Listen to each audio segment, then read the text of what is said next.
today in the studio we have Brenda Barrett, who's Managing Director for Infineon Ireland. Brenda, thanks a million for being with us. You're welcome, thanks Anne, and thanks for having me. And tell me, Brenda, I'm going to get you to start, for those who don't know Infineon too well. It's a very dynamic and exciting area you work in. Can you tell us a little bit about Infineon globally and then a bit about the Irish operations? Yeah, no problem. So globally, we're a pretty big organisation globally, so we've over 50,000 employees worldwide. You may not have heard of Infineon in a day-to-day context, but in your daily life, you touch our semiconductors everywhere along the way. So from when you wake up in the morning and pick up your phone, get into your car, we're somehow everywhere. So we have 4 different divisions. So we have automotive. So we have a pretty wide spectrum of parts in our automotive side of the business.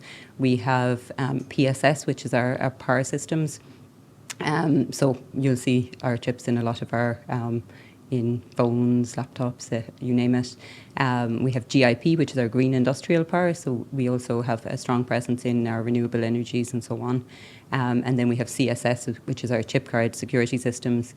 And they're, for example, in credit cards, passports, and so on. So everywhere you go, you'll likely come across an Infineon product. We have a presence all over the world. And in Ireland, we have 2 different entities in Ireland. So we have our Infineon entity, Infineon Ireland entity, which I'm Managing Director of. We take care of corporate supply chain, and we work across all our products, all our customers. We focus from a supply chain perspective on our European market, but we also have a lot of global roles in the site also. Then we also have 2 other offices in Ireland, so one in Cork and one in Sandyford in Dublin, and those are both R&D sites. So they would have come from an acquisition a few years ago from Cyprus. So we're 2 different entities. So you may hear me referring to the supply chain side of the business and the R&D side of the business. We have 2 entities, 2 managing directors. I take care of the supply chain side, and Martin O'Keefe then takes care of the R&D side. Very good, and I want to come back to Infineon and hear a bit more. But first of all, I want to get to know yourself a little bit better. So if you're happy to tell us a little bit about your journey to here. You're originally from Cork? From Cork, yes. I always like to mention that. So originally from Cork. So maybe to start off with, so my background is so I went to University of Limerick. My background is in applied languages, was my undergrad, so French, German and Spanish. And then my master's was in French literature and philosophy. So I'm not directly using my studies today, the German side, I guess so, but I started with Infineon back in 2006. So directly after I finished my studies, it was my first grown-up job, if you will. So plenty other activities before that, but my first real job. I started with Infineon Ireland, and I did, let's say, different activities abroad. So I did a short-term assignment in Munich in our headquarter, and then I spent 3 years in the US on a long-term assignment. Came back to Ireland in 2021. I've always been with the same organisation, and I've somehow done, I think, almost every role in our organisation. And from February this year, I took over also the global function of customer logistics management. So I have a few different roles at the moment. So firstly, managing director for the site, then also globally for my function, which is customer logistics management. And also since last year, I head our European organisation. So there I'm looking for a successor at the moment. But on the global side and the managing director side, that's my main focus today. Fantastic. Yeah, that's a lot of responsibilities for one person. But I mean, given your role, tell me a little bit about your own thoughts about leadership and what, in your view, it should look like, or what kind of a leader you aim to be. Or... Yeah. Okay, perfect. So when I think of leadership, I always reflect on how I've gone through different roles over the years and how I like people to deal with me. And I think you collect over the years, maybe you collect some practices that you like and some that you don't like, and then I try and I also try and take feedback from the team and understand what people like, what people don't like. I have a strong belief that you need to treat everybody equally, but not treat everybody the same. So really, from a leadership perspective, I think it's really, you need to know your people, and you need to also somehow adapt in a different way depending on the people you're dealing with. I think the values that I somehow like to see in other leaders, and then I also try and emulate that myself, is really to be consistent, to be there for the team, and to be consistent somehow in what you're doing. I think also and to really have trust, to really build trust with the team. But I also think in every different role, you maybe need to somehow reinvent yourself. And I always think what got you here won't get you to the next step. And so whether it's leading individuals or leading an organization, you also need to take a slightly different aspect of your own leadership that you need to maybe work on more. From an organization perspective, I see it more really giving a clear vision and a clear strategy of where you're going, but also understanding the needs of the team and the needs of the people and making sure they're with you. From an individual people leadership perspective, I see it really important to give your people time. So for me, a really one-on-one time is really important with all the individuals that you're leading, and to really properly listen to people, I think is one of the most important things that I see in leaders I've respected over the time, over the years, and also what I try and do myself. So. I love that. I was at a conference yesterday and somebody asked me what the key attribute of leadership should be, and I said to listen. Okay, good. So I love that you said that. I'm glad I'm not the only one. Yes, I totally agree. And sometimes I talk to so much, so well, look, I need we to all listen. do, and it is remarkable, how important it is, and how often you see leaders who don't do it. You're sitting in a room and they're not listening. Yeah. So I would love to hear that. And then, like, if you're looking at, I'm thinking, supply chain and logistics is very much what you're doing at the moment. I think that came so much to the fore during the pandemic. Will you tell me a little bit more about what's involved and recent challenges and trends in the supply chain when it comes to semiconductors? Yeah, for sure.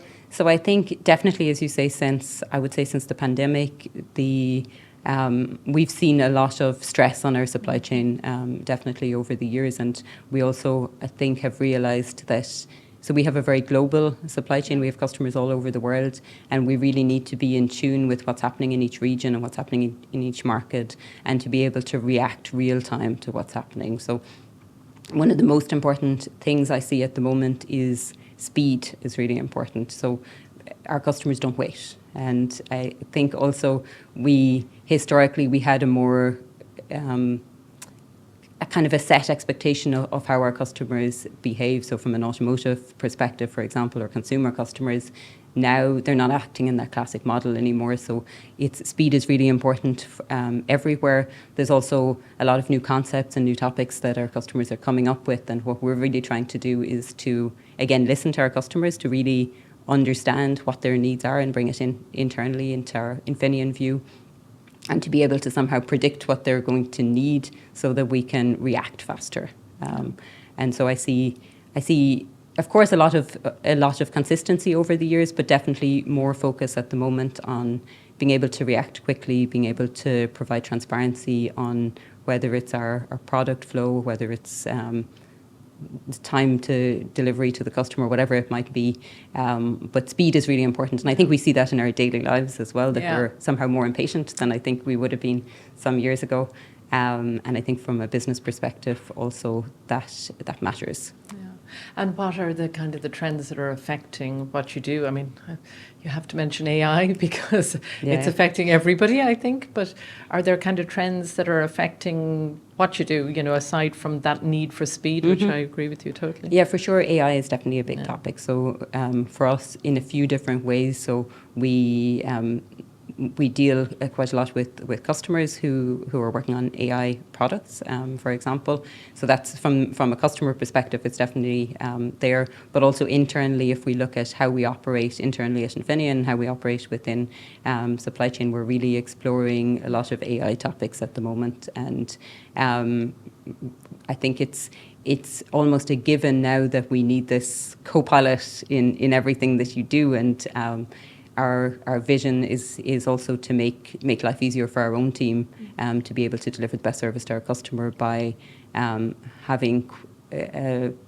also from a speed perspective, having information quickly. And there we're also looking at internally using some AI tools to help us in the end, bring things faster to the customer. As you know, IDA would be our partners on the series, so I do want to ask you about the relationship between Infineon and IDA, and, you know, beyond the obvious, do you work with them on special, whether it's on talent or, you know, sustainability or whatever it might be? Tell me a little bit. Yes, for sure. So over the years, we've always worked very closely with the IDA here locally. So I took over my managing director role in 2021, but my predecessors would also have had a very close relationship over the years. If I think over the last few years, the main topic that comes to mind on my side that we worked with the IDA on is we participated in the Leading with Strategic Intent programme. So together, or with the IMI, so the two different entities in Ireland that I mentioned at the beginning, we really saw it, and the IDA definitely encouraged us to come more closely together. And so we went through this programme to develop a joint strategy for Ireland and how both entities can support each other to have a common goal, and also with some of our internal stakeholders, but also to have a more united Infineon presence in Ireland. So the IDA definitely encouraged us strongly on this road and supported us along the way. And we stay regularly in touch, so they also support in advising us on different funding topics and so on. So definitely happy to have them as partners. So. And tell me then, just around getting great people, and, you know, that can be very diverse. I mean, looking at your own background, I have a background in the arts myself, by the way. How, you know, what's it like in Ireland getting the right people for your site, for example? Are there particular challenges, particular positives? Yeah, so I'd say there's pros and cons, definitely. Luckily, we have a really accessible market area when we're looking for talent in general. What I would say over the years is definitely, if I look back to when I started with Infineon in comparison to today, we have a lot more supply chain programs in Ireland in the universities. So we do a lot of work with, we have a program together with the University of Limerick where we co-design the content and so on. But all the Irish universities now have supply chain programs where they didn't in the past. We also we have a very multinational team, so we have about 30 different nationalities in our team of 100 people. So it's something we're always proud of, that we have this diversity, and Ireland, or especially Dublin, is still a very attractive place for especially for people at the early stages in their career and they want to work in their English, for example. Now, especially since Brexit, I think it's more interesting to come to Ireland, which we also see over the last years. I think for us, one of the challenges is that Infineon is not so much a known name. And this is something activities like this help with. And also, we really try and get out to the universities and to get our name out there a bit more. So I would say that's probably one of the challenges. But I think we do have a really good a good catchment area, if you will, here in Dublin at the moment, to find good talent for any roles that we bring. Also, over the years, we're trying to bring, in some cases, more advanced roles, and then we're looking for a slightly different profile, certainly for some roles. And our overall talent strategy, if you will, is we hire for potential, and then we try and develop people over the time into maybe different roles as well. So training, yeah, very important. Yeah. Mm-hmm. Very good.